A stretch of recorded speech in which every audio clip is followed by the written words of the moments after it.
Welcome to the Omnibus Show, a program for people who are interested in everything with deep conversations on a wide variety of subjects. And now your host, Dave Gibbs. Hello and welcome to the premiere podcast of the Omnibus Show, the program for people who are interested in everything on a wide variety of subjects.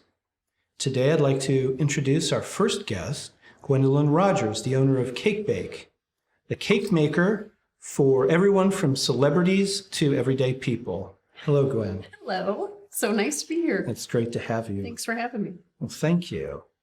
Well, to roll right into it, Yes. I'd like to ask you about how you came up with the experience of Cake Bake. So the way I came up with the idea of Cake Bake was when I was little, my nickname was Donut because I love donuts. I still to this day love donuts. So I would go to Taylor's Bakery, which is one of my favorite bakeries. They made my wedding cake. And it's one of my favorite memories of all time. But anyway, so I would go and buy donuts, like little donut holes at Taylor's. And I really wanted to sit down and eat my little donut holes and have a cup of coffee. But there was no place for me to do that. So I would go to my car and I would sit in my car. And I would eat donuts in my car, which then made me feel like I'm a closet eater when I'm really not. But I thought, it'd be really great if there was a place I could go and get something sweet to eat and just kind of sit and enjoy what I'm eating. So that's how the first little idea kind of sparked into my brain. The other was I love to cook and I love to bake. And when it came to a time in my life where I needed to figure out a way that I could, make some money so I could buy groceries and things like that, I started baking, and I baked out of my house for a very long time. I did it for 8 years out of my house. So when I was thinking about maybe opening something, I knew I wanted it to be a place where it would take you out of reality, where when you walked through the door, you would feel like you were somewhere else. And that's how it started. That's fabulous. Thank you. Today we're in the Carmel Cake Bake, which is it is a dream to be in. Thank you. You make people happy. Thank you. It makes me happy to make people happy. That's fabulous. That's how the idea came about. And then when it came to naming what it was, to how did we come up with the Cake Bake Shop? It was really my husband's idea.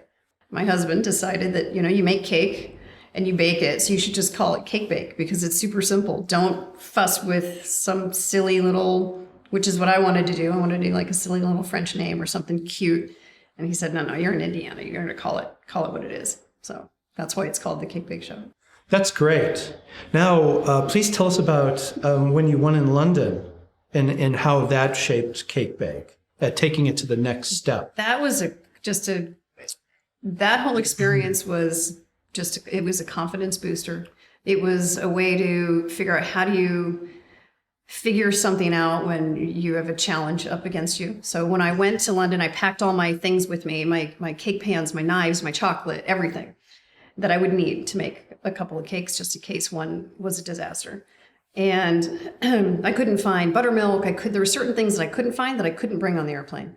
So I had to figure out how to make my own buttermilk. I had to figure out how to bake in a Celsius oven. I had to figure out how to make a cake without using a mixer, which I'd never done before. So I had to make everything by hand. And so for me, that was my own personal challenge of how to actually make something from scratch and make it good enough that I could propose it to a judge who that's all he does is judge cake and to see if he liked it. And if he liked it, then I knew I was onto something and then I could probably do it for a lot of other people. So that's really what I gained out of that experience, and it was difficult and it was hard and it was scary and it was all these things, but it was great. It was one of the best things I've ever done. That's very exciting. And I got to bring my son, who is now 20, almost 23, but he was 9 at the time, so it was great to be able to share that with. That is good, yeah. Great memories. Yeah, it's wonderful. Now, that's how you got the Earl's Court cake. It is. And tell us about that. And this was the Cake and Bake Show. It was. And but originally this was my oldest son, who's now 26. It was his birthday cake when he was 9. So there's a lot of 9s going around. But that's right. The only thing I took out of that cake, I had marshmallow in between the layers with the malt, but it was very slippery. So I removed that for the Cake and Bake Show in London. And that's the cake that won. That's fabulous. Yeah. So it was me and one other girl that was in England, and she won the best sponge, and I won best composition, flavor, and just by the way it looked. So that's good enough for me. Yeah. I love the cake. It's my favorite of the chocolate cakes. Thank you. It's my favorite chocolate cake ever. Yeah. Yeah. It's pretty darn good. Makes your eyes roll back in your head. Yeah. Well, it competes very strongly. My mom used to make us Texas sheet cake, and she also made German sweet chocolate, Yeah. which was fabulous. Yeah. And Earl's Court is right up there. Right. That's good. And that's the whole point. If you can touch one of those core memories of your childhood, It really does. then that's a good thing. And I think from what I've observed, your cake bake has really, really touched a lot of people and given a lot of people good memories. And so, but on the other side, how would you say, what have been your greatest challenges in creating cake bake? I think every day in any business, there's a challenge. And especially when you're running a restaurant, there's always something every day. So it's really what do you have within you to overcome whatever those challenges are? And you have to be strong and you have to, just don't give up. You can't give up. It's easy to go, that was really hard, so I'm finished now. Well, you thrived during a lot COVID. of people do that.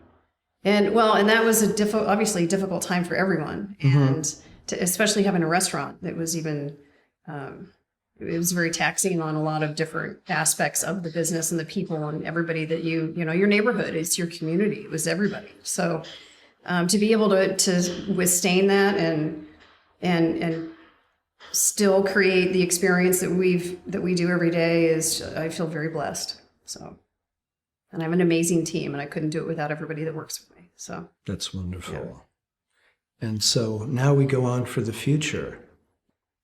Thank you for being here. And we're going to take a break right now and we'll be back with chapter 2. Well, we're back. And now I'd like to talk about baking. Ooh, I'd love to talk about baking. Let's talk about it. Yes. Well, baking cake is an art, and yours is superlative. Thank you. What would you say is the most important aspect of baking the perfect cake? Oh, ingredients. The ingredients you use, if you use quality ingredients, you have a better outcome. If you use low-end ingredients, your cake will not taste as good as it could. So I'm a big believer in I'll spend more money on chocolate and more money on butter and more money on cocoa powder than anything else. Yes. Which will then create a better cake. And if it's a better cake, then it's worth eating. I don't want to eat it if it doesn't taste great. So and flour for me, that's too. the secret. Well, yeah, of course, flour, sugar, eggs, buttermilk. Depends on what kind of cake you're making, but I think if you're using really good ingredients, then you're already ahead of the game, and it's already going to make a better product at your end result. So, and I love how you add sea salt on your cakes. It really makes a difference. Don't put it on all of them, but I think on especially the Earl's Court, that if I've got a little bit of bittersweet chocolate and a little bit of semi-sweet in there, and it has a little bit of the fleur de sel on top, it really brings out the flavor. But salt brings out the flavor in so many different things, not even just necessarily desserts, but obviously in savory that crosses over as well. So I think if everything's seasoned right, it's going to taste a lot better. It's fabulous. And my other favorite is your carrot cake. Thank you. Me too. That is just fabulous. It's a breakfast cake. It is a breakfast It is. cake. And my mother-in-law would say it is a vegetable serving. I was going to say it's a vegetable cake too. I'm going to eat my vegetables. Exactly. All right. So it's good for you. That's great. What advice do you have for entrepreneurs and specifically female entrepreneurs? Because it's great being a mom and a wife and mom, and you've created this incredible, well, it's more than a brand, it's an experience. And you have the Indianapolis shop, and you have the one here in Carmel, and you're now working on one in Florida. But, for those who are starting out, who are entrepreneurs, and particularly female entrepreneurs, what advice would you give to them? And it could be across all kinds of, for starting out. For any entrepreneur, whether it's male or female, is self-confidence. Which is one thing that I got from when I was starting out early and before I opened anything, was building up whatever that self-confidence would be, and whether or not, if you believe in yourself enough, you have to be the one who believes in you, because if you don't believe in yourself, no one else is going to believe in you. Right. So that's good advice. Which is one of the things I love about being a mother of 3 boys and a wife, and having all these men in my life who I adore. They're the ones who gave me that, Mom, you can do it.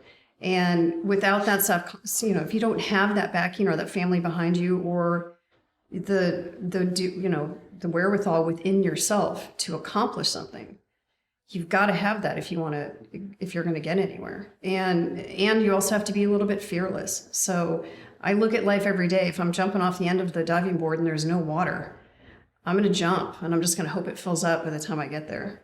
So if you can't let fear take you over. I think a lot of people will when you're starting a business and you've got to come up with your business plan, you have to find financing, and there's a lot of things that are involved in that. And then once you hire your first employee, and then you've got, then you have 10 employees, and then you have 50 employees, and it is a little scary at times, but you have to have enough confidence in yourself to be able to know that you can accomplish anything you put your mind to. Mm-hmm. And that's one of the things that I live by every day. I can do anything. I can do anything I put my mind to. And I would tell any young person that they can do anything in the world that they want to do. Don't let anything get in your way. Don't let anyone tell you no. And if they do tell you no, and you believe in yourself enough, it doesn't matter what people think. Mm-hmm. And that's the best advice I could give anyone. Well, thank you. Yeah. So I could start get super passionate about that. Yeah, no, that's, it's fabulous. Because I had so many people tell me no. I had so many people tell me it was a terrible idea. I had so many people tell me that it'll never be successful. And I just kind of feel like the Julia Roberts in Pretty Woman, where she comes out of the store with her shopping bags. And I don't know, there's just something about believing in yourself enough, knowing that you can accomplish anything you put your mind to. It's very empowering. And you did. Yeah. But do it coming from the right place. That's the other thing too. You got to come from the right place. Sure. I think, my heart would explode every day. I mean, I've got, yesterday I was in the bakery, and there was a little girl that came in, and she's been collecting all the little stuffed animals that I make. And I know stuffed animals don't really have a lot to do with cake, but I personally really enjoy it. And I love seeing small children come in and making them happy. And then it gets to the grandma, and then grandma's happy, and then everybody's happy. And it's just, I don't know, I love it. So I'm in my element when people are smiling. Now, would you please tell us about your new shop in Florida and what's next for Cake Bake? So next for Cake Bake, I will be opening the next Cake Bake shop in the Disney's Boardwalk Resort in Walt Disney World. That's wonderful. Orlando. I know, very excited. That's exciting. I can't wait. So it's been a project I've been working on for a long time. So it's been about 8 years that I've been working on that. So the fact it's going to open pretty soon is pretty exciting. So, and it's amazing to work with everybody at Disney is super nice, and it's just been a great experience. So, will the cakes be Disney size? The cakes will be the exact same size, which are pretty much Disney size because they're very large on their own anyway. So it takes me 3 days to eat a slice myself. That's good, I guess. You're a slow eater, but that's good. I'm a slow eater, yeah. But you also have the book that you've I have a cookbook bestowed upon the world. That took like 2.5 years to finally put together, but yeah, I've got a lot of cake recipes in there, so I'm going to do 2 volumes. This is volume 1, and then I've got a whole bunch more cakes that are not in that one, but this one has 48 recipes, I think, so. Well, the important ones, Earl's Court and the carrot Earl's cake. Court is in there, carrots in there, red velvet's in there. There's a lot of favorites in there. I'll give it a try, but I think I'll be coming back. Well, good, I hope so. Dave's like a regular, which is great. I love it. And also, you're coming on a new season. Tell us about your seasonal cakes. Oh, well, we just switched our menu over yesterday, and we now have the lemon blueberry cake is on the menu. Fabulous. The cookie dough cake, which is one of my favorites, is on the menu. The Neapolitan, which we have on the table here, is also on the menu, which is strawberry, vanilla, and chocolate. And it's got a flower on top, and it's really pretty. So, it is very pretty. And then, we have some new seasonal. We change the menu 4 times a year to go with the season. So we're in spring now. So everything's very flowery, which as you can see in the shop, there's flowers everywhere. It's beautiful. Yeah. Very beautiful. Thank you. Thank you, Gwen. It's great having you on here today. Thanks for having me. It was a blast. And best wishes on your future. Thank you. I'll talk about cake with you anytime. Thank you. Well, thank you so much for being on our first podcast today. We look forward to being with you next time. If you enjoyed this program, please like, share, and subscribe to continue the conversation. For the Omnibus Show newsletter, please sign up at theomnibusshow.com.